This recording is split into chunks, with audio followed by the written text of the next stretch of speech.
മറ്റുള്ള എല്ലാ കർമ്മങ്ങളെക്കാളും കൂടുതൽ നിത്യേന നമ്മുടെ ജീവിതത്തിലുള്ള ഒന്നാണ് നിസ്കാരം എന്നു ഞാൻ പറയേണ്ടതില്ല. എപ്പോഴും ചെയ്യുന്നതാണെങ്കിലും അത് സംബന്ധമായ ഒരു ഓർമ്മപ്പെടുത്തൽ സ്വാഭാവികമായും ആ അമൽ ചെയ്യുമ്പോൾ നമ്മുടെ ജീവിതത്തിൽ കൂടുതൽ ഊർജ്ജസ്വലതയോടെ നിർവഹിക്കുവാൻ സഹായകമാകും എന്ന് നാം പ്രതീക്ഷിക്കുന്നു. ഫദക്കിർ ഇന്നമാ അന്ത മുദക്കിർ. നബിയെ, സമൂഹത്തെ അങ്ങ് ഓർമ്മിപ്പിക്കണം, ഓർമ്മിപ്പിക്കുവാൻ വേണ്ടി നിയുക്തനായ ഒരാളാണ് അങ്ങ് എന്ന് മുഹമ്മദുർ റസൂലുള്ളാഹി സ്വല്ലല്ലാഹു അലൈഹി വസല്ലമ തങ്ങളോട് അല്ലാഹു തആല ആഹ്വാനം ചെയ്യുന്നുണ്ട്. ഫദക്കിർ ഇൻ നഫഅത്തിദ് ദിക്റ. ഓർമ്മിക്കൽ കേൾക്കുന്ന ആളുകൾക്ക് ഉപകരിക്കുമെങ്കിൽ നിങ്ങളത് ചെയ്യണം എന്ന് അല്ലാഹു തആല മറ്റൊരിടത്തും പറയുന്നത് നമുക്ക് കാണുവാൻ കഴിയും. നിസ്കാരത്തിന്റെ മഹത്വങ്ങൾ, അതിന്റെ ശ്രേഷ്ഠതകൾ, അത് നിർവഹിക്കുന്നവർക്ക് അല്ലാഹു തആല നൽകുന്ന ഇഹപര വിജയങ്ങൾ, ഇതൊക്കെ പല ഘട്ടങ്ങളിലും നാം പറഞ്ഞതും പ്രതിപാദിച്ചതും കേൾക്കുന്നതും അറിയുന്നതുമൊക്കെയാണെങ്കിലും ഈ ഓർമ്മിപ്പിക്കൽ കൂടുതൽ ജാഗ്രതയോടെ നിസ്കാരം നിർവഹിക്കുവാൻ നമുക്ക് സഹായകമാകണം എന്നാണ് എനിക്ക് ആമുഖമായി ഉണർത്തുവാനുള്ളത്. സൃഷ്ടികളും അല്ലാഹുവും തമ്മിൽ അഭേദ്യമായി ബന്ധമുണ്ട് എന്ന് പ്രഖ്യാപിക്കുന്നവയാണ് ഇബാദത്തുകൾ. അല്ലാഹുവിന് വേണ്ടി സമർപ്പണം ചെയ്യുന്ന മനസ്സോടെ ഏതൊക്കെ അമലുകൾ നമ്മൾ ചെയ്യുന്നുണ്ടോ അത് മുഴുവൻ നാമും അല്ലാഹുവും തമ്മിലുള്ള ബന്ധത്തിന്റെ ഏറ്റവും വലിയ വിളിയാളമാണ്. നമ്മുടെ ജീവൻ നഷ്ടപ്പെട്ടാലും അല്ലാഹുവുമായി നമുക്ക് ബന്ധമുണ്ടാകണം. ജീവനേക്കാൾ സ്നേഹം അല്ലാഹുവിനോടുണ്ടാകണം എന്നാണ് അല്ലാഹു നമ്മെ ബോധ്യപ്പെടുത്തിയിട്ടുള്ളത്. വലഖദ് ഖലഖ്നൽ ഇൻസാൻ. തീർച്ചയായും മനുഷ്യരെ നാമാണ് സൃഷ്ടിച്ചിട്ടുള്ളത്. വനഅലമു മാ തുവസ്വിസു ബിഹി നഫ്സു. അവന്റെ ഹൃദയാന്തർഭാഗത്ത്, അവന്റെ അന്തരംഗങ്ങൾ മന്ത്രിക്കുന്ന കാര്യങ്ങൾ, മനസ്സ് വാരിയല് കൊണ്ട് മൂടപ്പെട്ടിരിക്കുന്ന മനസ്സിന്റെ ഉള്ളിലുള്ള കാര്യങ്ങൾ എനിക്കറിയാം. കാരണം ഞാനും അവനും തമ്മിലുള്ള ബന്ധം വനഹ്നു അഖ്റബു ഇലൈഹി മിൻ ഹബ്ലിൽ വരീദ്.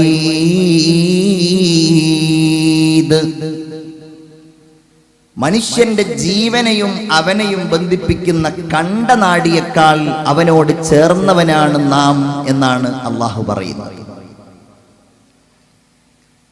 നമുക്കറിയാവുന്ന എത്രയോ അവയവങ്ങൾ ഉണ്ടായിട്ടും കയ്യിനേക്കാൾ, കാലിനേക്കാൾ, ശരീരത്തിലുള്ള മറ്റവയവങ്ങളെക്കാൾ ഒന്നും പറയാതെ അല്ലാഹു തആല അവന്റെ ജീവനുമായി ബന്ധപ്പെട്ട ഒരു ഭാഗത്തെയാണ് പരാമർശിച്ചത് എങ്കിൽ ആ ജീവൻ റഹ്മാനായ നാഥന് വേണ്ടി സമർപ്പിക്കേണ്ട ഘട്ടം വരികയാണെങ്കിൽ അതുപോലും നാം ഇബാദത്തിന്റെ ഭാഗമായിട്ട് കാണണം എന്നാണ് അല്ലാഹു പറയുന്നത്. അങ്ങനെയുള്ള നാം ഓരോരുത്തരും നമ്മുടെ സമയവും സന്ദർഭങ്ങളും എല്ലാ പ്രധാനപ്പെട്ട നമ്മുടെ മുഹൂർത്തങ്ങളും നിസ്കാരം എന്ന ഈ ഇബാദത്തിന് വേണ്ടി ചെലവഴിക്കാൻ ഏറെ ബാധ്യതയുള്ളവരാണ്.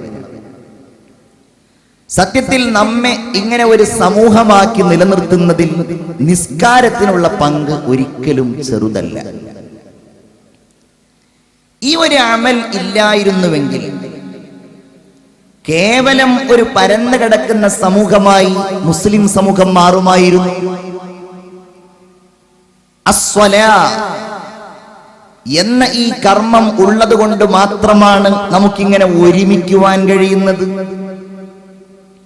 നമ്മുടെ കേന്ദ്രങ്ങളായി പള്ളികൾ ഉണ്ടാകുന്നത്, അവിടെ നമ്മൾ നിസ്കാരങ്ങൾക്ക് വേണ്ടി സംഗമിക്കുന്നത്, സാധാരണ എല്ലാ ദിവസവും സംഗമിക്കുവാൻ കഴിയുന്നില്ല എങ്കിലും ആഴ്ചയിൽ ഒരു തവണ നിർബന്ധമായിട്ടും അവിടങ്ങളിൽ നമ്മൾ ചേരുന്നത്, നമ്മൾ മഹല്ലുകളായിട്ട് മാറുന്നത്, എല്ലാറ്റിന്റെയും പിന്നിൽ ഈ ഒരു ഇബാദത്താണ് എന്നത് അവിതർക്കിതമായ ഒരു കാര്യമാണ്.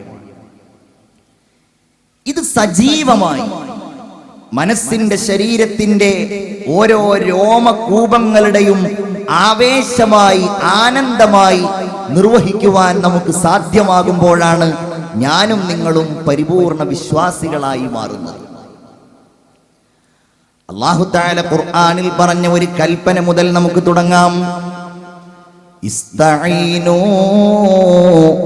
ബിസ്സബ്രി വസ്സലാഹ്.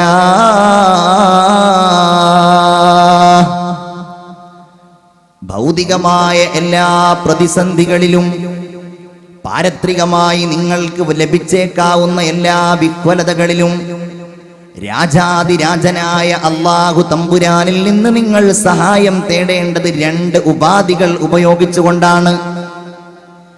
ആ ഉപാധികൾ രണ്ടും നിങ്ങൾക്ക് നിത്യേന പ്രാവർത്തികമാക്കുവാൻ ജീവിതത്തിൽ കൊണ്ടുവരാൻ കഴിയുന്ന കാര്യങ്ങളാണ്. ഏതാണത്? ബിസ്സബ്രി വസ്സലാഹ്. ഒന്ന് ക്ഷമയാണ്, മറ്റൊന്ന് നിസ്കാരമാണ്. എല്ലാ പ്രതിസന്ധികളിലും എല്ലാ അമലുകളിലും എല്ലാ തെറ്റുകുറ്റങ്ങളോടുള്ള താല്പര്യങ്ങളിലും നിങ്ങൾ വിട്ടുനിന്ന് നിങ്ങളുടെ ജീവിതം നിങ്ങൾ നയിക്കേണ്ടത് ബിസ്സബ്രി, ഒന്ന് ക്ഷമയോടുകൂടെയാണ്. വലിയ ഒരാഹ്വാനമാണ് അല്ലാഹു തആല ഈ വാക്കിലൂടെ പറയുന്നത്. കാരണം ഇബാദത്ത് ചെയ്യണമെങ്കിൽ ഏറ്റവും അനിവാര്യമായ ഒരു സവിശേഷതയാണ് ഒരു മനുഷ്യൻ ക്ഷമാലുവായി മാറുക എന്നത്. അവൻ ക്ഷമിക്കേണ്ടത് കേവലം പ്രതിസന്ധികളിലും വേദനകളിലും രോഗങ്ങളിലും മാത്രമല്ല. മഹാനായ ഇമാം ഗസാലി റളിയല്ലാഹു തആല അൻഹു ക്ഷമയുടെ ഭാഗങ്ങൾ വിശകലനം ചെയ്യുമ്പോൾ ഇബാദത്തുമായി ബന്ധപ്പെട്ട ക്ഷമകളെ സവിസ്തരം പ്രതിപാദിക്കുന്നുണ്ട്. കാരണം പ്രഭാതത്തിൽ എഴുന്നേൽക്കണമെങ്കിൽ അവന്റെ ശരീരത്തെ അവൻ വളരെയധികം മെരുക്കിയെടുക്കണം. തണുത്ത വെള്ളത്തിൽ വുളൂ ചെയ്യണമെങ്കിൽ ആ സമയത്ത് ഉറക്കെല്ലാം മാറ്റിവെച്ചുകൊണ്ട് നിസ്കാരപ്പായയിലേക്ക് എത്തണമെങ്കിൽ ആ സമയത്ത് ഭയഭക്തിയോടുകൂടെ അല്ലാഹുവിലേക്ക് തിരിഞ്ഞുകൊണ്ട് നിസ്കരിക്കണമെങ്കിൽ എല്ലാറ്റിനും അനിവാര്യമായ ഒന്നാണല്ലോ ക്ഷമ.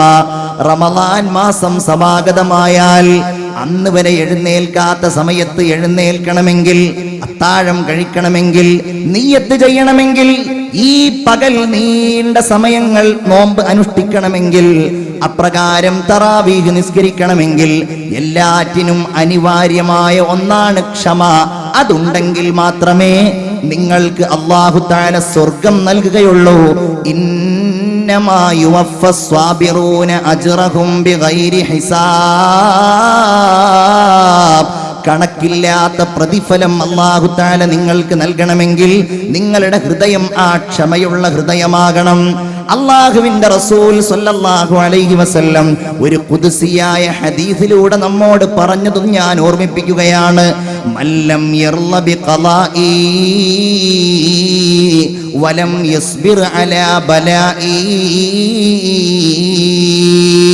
എന്റെ വിധി ആരെങ്കിലും ഏറ്റെടുക്കാൻ തയ്യാറായിട്ടില്ലെങ്കിൽ, ഞാൻ നൽകുന്ന പരീക്ഷണങ്ങൾ ക്ഷമാപൂർവം തരണം ചെയ്യാൻ ആരെങ്കിലും തയ്യാറായിട്ടില്ലെങ്കിൽ, അവൻ എന്റെ ഭൂമിയിൽ നിന്ന് പുറത്തു പോയിക്കൊള്ളട്ടെ, അവനല്ലാത്ത നാഥനെ തേടിക്കൊള്ളട്ടെ, ഞാനല്ലാത്ത റബ്ബിനെ അവൻ തേടിക്കൊള്ളട്ടെ എന്നെല്ലാം അല്ലാഹു തആല നമ്മെ ബോധ്യപ്പെടുത്തുകയാണ്. അങ്ങനെ ക്ഷമിച്ചുകൊണ്ടാകണം നിങ്ങൾ അല്ലാഹുവിന്റെ ഇഹപര വിജയത്തിന് വേണ്ടിയുള്ള സഹായങ്ങൾ അഭ്യർത്ഥിക്കുന്നത്. അല്ലാഹു അതിന് നമുക്ക് തൗഫീഖ് നൽകുമാറാകട്ടെ. നമ്മളൊക്കെ അത് വളരെ കുറഞ്ഞവരാ. ക്ഷമയും സഹനവും ഒന്നാമതായി നമുക്ക് വേണ്ടത് ഈ ഇബാദത്തിന് വേണ്ടിയാണ്. ഏതായാലും ഞാനത് വിശദീകരിക്കുകയല്ല. രണ്ടാമതായി അല്ലാഹു തആല പറയുന്നത് വസ്സലാഹ്. നിസ്കരിച്ചുകൊണ്ടാകണം നിങ്ങൾ പ്രതിസന്ധികളെ തരണം ചെയ്യേണ്ടത്. ഐഹികമായ എല്ലാ പ്രതിസന്ധികളിൽ നിന്നും നിങ്ങൾക്കുള്ള രക്ഷ നിസ്കാരത്തിൽ അഭയം പ്രാപിക്കലാണ്. അള്ളാഹുവിന്റെ റസൂലിന് ജീവിതത്തിൽ എന്തെങ്കിലും വിഹ്വലതയുണ്ടാകുമ്പോ, എന്തെങ്കിലും പ്രയാസമുണ്ടാകുമ്പോ അവിടുന്ന് നിസ്കാരത്തിലേക്ക് അഭയം പ്രാപിക്കുമായിരുന്നുവെന്ന് ഹദീസിൽ നമുക്ക് കാണുവാൻ കഴിയും. കാനൻ നബിയ്യു സ്വല്ലല്ലാഹു അലൈഹി വസല്ലം ഇദാ ഫസിഅഹു അംറുൻ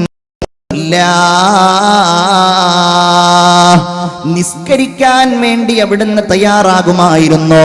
ചരിത്രത്തിൽ കാണുവാൻ നമുക്ക് സാധ്യമാകുമല്ലോ, മഴയില്ലാതെ ജനങ്ങൾ വല്ലാതെ ക്ഷാമത്തിലായി കഴിഞ്ഞാൽ, തോടുകളും പാടങ്ങളും പറമ്പുകളും വറ്റിക്കഴിഞ്ഞാൽ, മൃഗങ്ങളും പക്ഷികളും പറവകളും ഒരു തുള്ളി വെള്ളത്തിന് വേണ്ടി കേണുകൊണ്ടിരിക്കുന്ന സാഹചര്യം വന്നാൽ അള്ളാഹുവിന്റെ റസൂൽ സ്വല്ലല്ലാഹു അലൈഹി വസല്ലമ തങ്ങൾ അവിടെ നിസ്കരിക്കുവാനും സ്വലാത്തുൽ ഇസ്തിസ്ഖാ എന്ന പേരിൽ നിസ്കാരം നിർവഹിക്കുവാനും നമ്മോട് ആഹ്വാനം ചെയ്യുകയാണ്. ഹദീസിൽ നമുക്ക് കാണുവാൻ കഴിയും, അങ്ങനെ മഴ പെയ്തു, വലിയ കാറ്റടിച്ചു. അപ്രകാരം വലിയ കാറ്റും മഴയും ഇടിയും മിന്നുമെല്ലാം വന്നു കഴിഞ്ഞാൽ അറബികളായ സ്വഹാബികളും അതുപോലെ മദീന നിവാസികളും ആഹ്ലാദഭരിതരായി ഈ മഴ ആഘോഷിക്കുമ്പോ അള്ളാഹുവിന്റെ റസൂൽ പള്ളിയിലേക്ക് പോവുകയും പലപ്പോഴും അവിടെ ഇരുന്നു കൊണ്ട് സുന്നത്തുകൾ നിസ്കരിക്കുകയും അതിനോടുകൂടെ അള്ളാഹുവിനോട് കണ്ണീരൊഴുക്കിക്കൊണ്ട് ദുആ ചെയ്യുകയും ചെയ്യുമായിരുന്നുവെന്ന് ഹദീസിൽ നമുക്ക് കാണുവാൻ കഴിയും. ആയിഷ ബീവി റസൂലുള്ളാഹി സ്വല്ലല്ലാഹു അലൈഹി വസല്ലമയോട് അതിന്റെ കാരണം തിരക്കിയപ്പോൾ അവിടുന്ന് പറഞ്ഞത്, ആയിഷ, ഈ മഴയും കാറ്റുമെല്ലാം അല്ലാഹു തആല റഹ്മത്താക്കി മാത്രമല്ല ലോകത്തേക്ക് അയച്ചിട്ടുള്ളത്, അവന്റെ ശിക്ഷയുടെ ഏറ്റവും വലിയ ഒരു ഭാഗമായിട്ട് ഈ കാറ്റിനെയും മഴയെയും അല്ലാഹു തആല അയച്ചിട്ടുണ്ട് എന്ന് ആദരവായ മുഹമ്മദ് മുസ്തഫ സല്ലല്ലാഹു അലൈഹി വസല്ലം